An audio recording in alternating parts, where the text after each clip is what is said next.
안녕하십니까, 숙강님. 2일날 10월 2일날? 네, 10월 2일날 문체부에서 감사를 벌인 축구협회가 무엇을 잘못했는지에 대한 중간 발표를 일단 합니다. 7월 중순부터 했는가? 네. 7월 말부터 했는가? 한 2달 반 이상 걸리는. 엄청 오래 했어요. 오래. 네. 뭔가 많은 게 나올 것 많은 같은데, 게 나오고. 혹시 맹탕으로 넣으면 어떻게 돼? 아유, 그럴 리 없죠. 지금 이제 최근 윤춘 장관, 문체부 장관 입에서 다시 감독 선임 과정, 재선임 과정을 거쳐야 한다라는 내용, 또는 정몽규 회장, 또는 이기영 회장, 뭐 3선, 4선 이런 거 안 된다, 거부하겠다, 이렇게 나왔기 때문에 이거는 어느 정도 확신을 이제 가져버릴 수 있는 이제 반가운 소식이 아닐 수가 없습니다. 확신은? 확신합니다.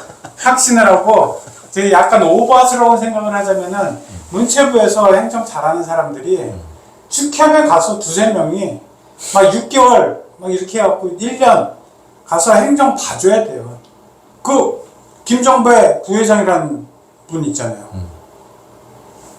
가서 뭘 한 건지 사실 그분의 탓도 상당히 크다라고 저는 보여지거든요.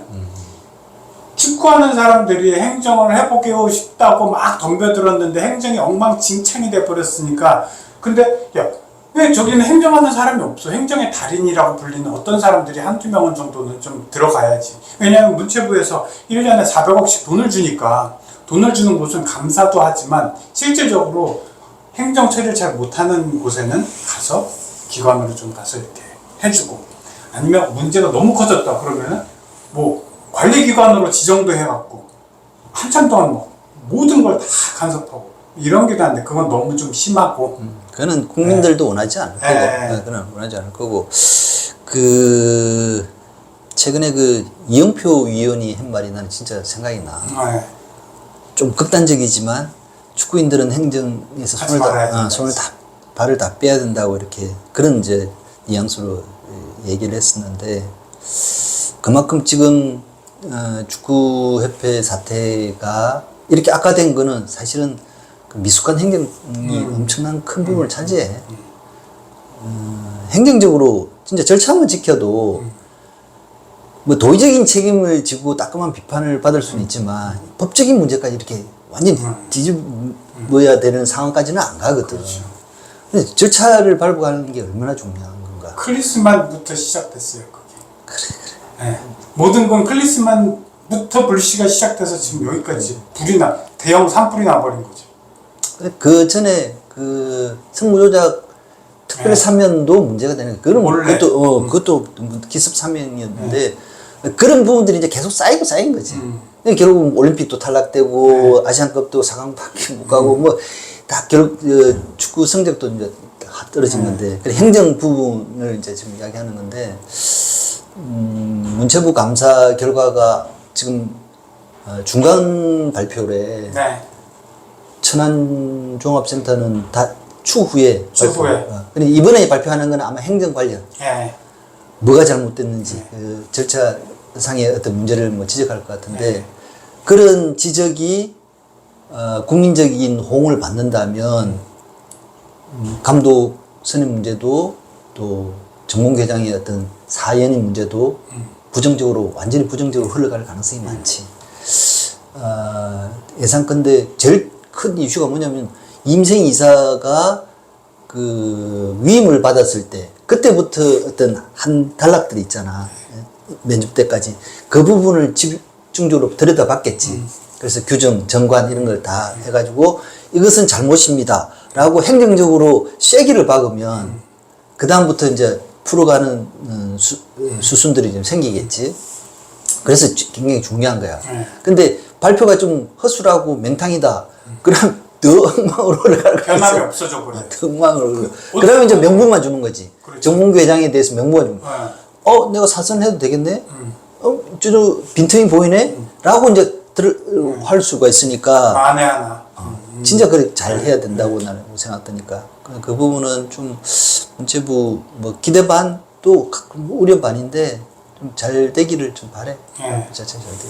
그래서 통째로 디테일하게 바꾸려면 정관이나 이런 법정 규정 같은 것들, 방침, 내부 방침 이런 것들도 싹 바꾸고 전광이라는 게 지금 이제 국민적 관심사에 올라와 있잖아요. 전력강화위원회, 축구협회 전력강화위원회 세상에 옛날에 누가 알았던 그런 조직이에요. 근데 이게 뜨거운 감자가 돼버린 게 정몽규가 야 감독 선임은 네가 완전 이름해. 그리고 너에게 모든 권한이 있어. 이런 게 옛날이었다면 지금은 야 후보만 올려. 그리고 너는 빠져. 이러면서 이게 엉망이 돼버린 또 원인 중에 하나가 됐거든요.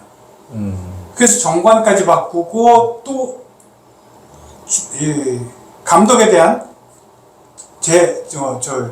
재신임 절차 또는 뭐 공고의 재절차 이런 걸 밟는다면은 완전히 풀세트로 돼서 문체부가 이제 세팅을 하게 되는 거고. 그러니까 이게 제도도 제도지만 그 운영이 참 중요하잖아. 전력강화위원회 그 전신들이 옛날에 기술위원회라는 게 있었어. 기술위원회에서 이제 감독도 선임하고 그때 당시는 선수도 이제 감독 추천받아가 선발하고 막 그렇죠. 했지. 기술위원회에서 다 했던 기술위원회. 그만큼 그건 사람들이 많이들 알고 있죠. 그러니까 기술위원회 그때 당시에도 막 위에 뭐 윗분들의 어떤 그 어중을 받아가지고 그래서 명단도 넣고 막 하다가 또 막 사달이 나오고 했던 경우도 있고 하는데 그게 흘러가지고 벤투 감독 선임할 때 어떤 그 과정인지 몰라도 권한이 엄청나게 강해진 거야. 왜냐하면 면접과 결정까지 다 가져왔잖아. 그래서 김판곤 위원장 같은 경우에는 자기가 인터뷰도 하고 협상도 하고 결정까지 다 해가지고 위에 보고를 했다고.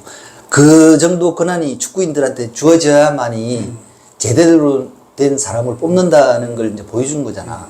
그러다가 뭐 갑자기 필요 없어졌어. 바뀌었잖아. 이 전력강화위원회가 자문기구로 전락한 거야. 너희들은 그냥 뭐 추천만 해. 맨 마지막에 내가 뽑을 테니까.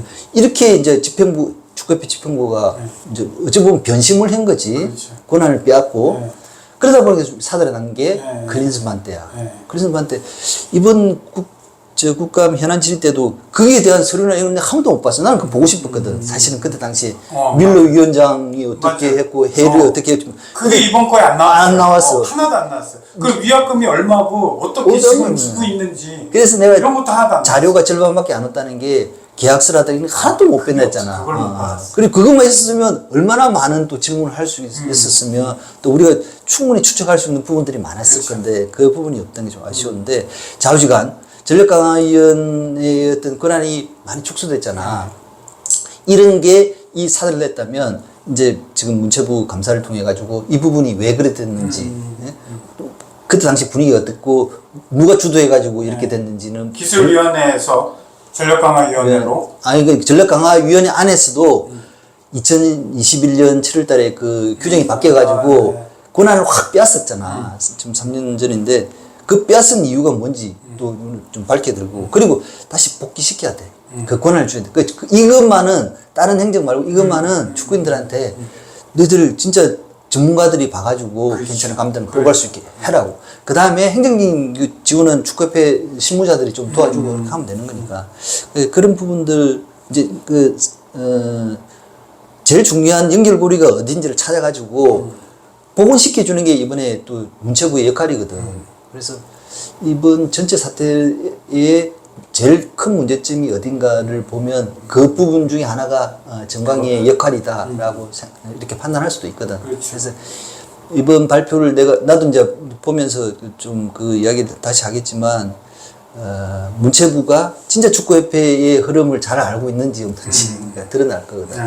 액면 그대로만 보지 말고 흐름을 전체적인 흐름을 봐야 되는 거예요. 그렇죠. 그래 봐가지고 시정 조치까지 제대로 된 시정 조치까지 해주면 모든 국민들이 박수 치주지 않을까 그 생각 들어요. 저는 그 생각이 들어요. 집행부라고 말하신 그야말로 축구협회 직원이죠.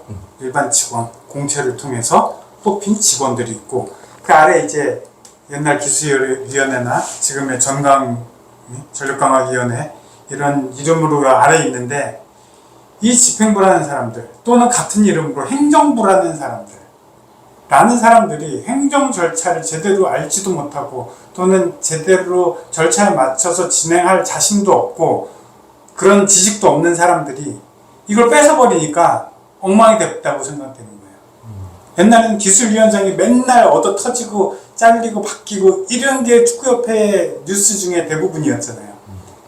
그 사람들이 최선을 다했고 정말 좋은 사람을 뽑으려고 최선을 다했고 외압에 또는 외풍에 좀 막아주고 뭐 이런 식으로 아무튼 그런 쪽에 굉장히 축구협회에 힘이 많이 실렸다면 어느 순간부터는 야, 이 힘을 빼서 얘네들 축구인들한테 주니까 안 되겠다. 자기네들이 뺏은 거죠. 뺏었는데 더 엉망이 된 거예요 지금. 그렇지. 엉망진창이 돼버린 근데 그 왜 빼앗었는가 나는 그게 너무 궁금한 거야. 그래서 이번에 문체부 감사 꼭 그거 한번 들여다봤으면 싶어. 들여다보고 싶고 그게 10월 1일이잖아. 네. 그다음 딱 20일 뒤에 네. 국정감사 22일 10월 22일 날 그렇죠. 대한체육회 국정감사 국정감사에. 때 지난번은 정기 국회 뭐 임시회 국회가 열린 거였고 이번 거는 국정감사 국정감사. 1년에 가을쯤에 있는 그게 더 혹독하지 않니? 그건 완전 진짜 뭐 집어 던지는 수준인데 국정감사는 진짜 감사잖아요. 의회는 그야말로 자기 상임위 문화체육 관광 분야에서 의원들이 자기 역할을 다하는 거고 감사는 별개로 감사는 모든 집행부뿐만 아니라 지자체 막 이런 거 돌아가면서 전국을 강타해버리는 최근에 이슈가 뭐였나 해서 기사 쫙 뽑는 뭐 이게 이제 감사 더 집중적으로 들여다볼 수 있다는 거지. 집중적으로. 네.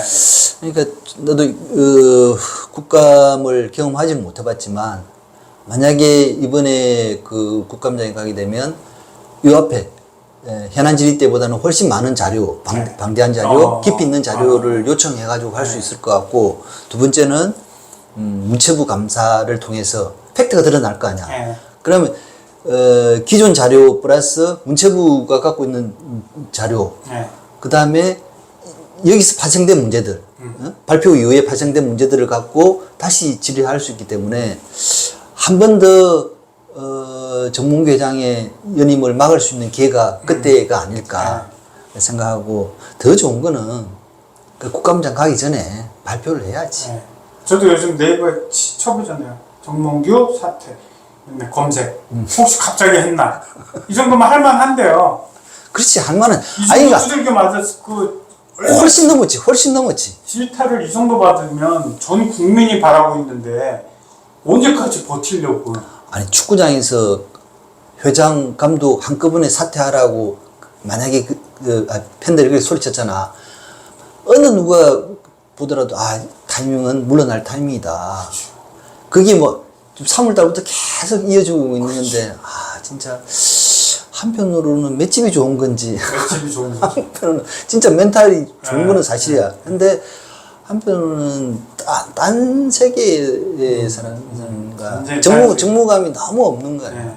미심이 이 정도면 지금 수위가 넘어가고 있잖아. 네. 그럼 자기가 판단을 해야지. 다른 때랑 다르지. 옛날 축구 못해서 뭐 물러나라 뭐 이런 거랑 다르잖아요. 이번 거는. 축구도 못하고 행정도 못하고 거짓말하다가 두세 번 걸리고 그게 엉망진창이에요. 이게 모든 책임을 좀 져야만이 더 이상 축구인들이 피해를 안 보는 거거든. 네. 그다음에 더 문제는 선수들 지금 찔만 나겠냐고. 그러니까 나도 선수들이 제일 걱정은 되는데 이제 뭐 월드컵 치르고 있지만 빨리 누군가가 하나 총대를 메고 결자 해지를 해주는 게 이 상황을 전환시키는 거다. 그래서 국감 가기 전에 결단을 내려주시면 내리는 게 제일 좋죠. 네. 그렇게 바라고 있습니다. 그러니까 2일날 중간 발표, 10날 요르단전, 15일날 이라크 홈 경기. 우리 홈. 그다음에 우리 홈 경기는 안산에서 한다고. 용인 거기서 하고 22일날 국감에 정몽규 회장 요 1년의 이 과정을 거치면서 뭔가 뭔 일이 일어날 거다. 기쁜 일도 기쁜 소식도 있을 거다라는 기대를 한번 해보고 10월이 진짜 빡빡하구나. 빡빡해. 액티브하죠. 다이나믹하죠. 지켜보자고.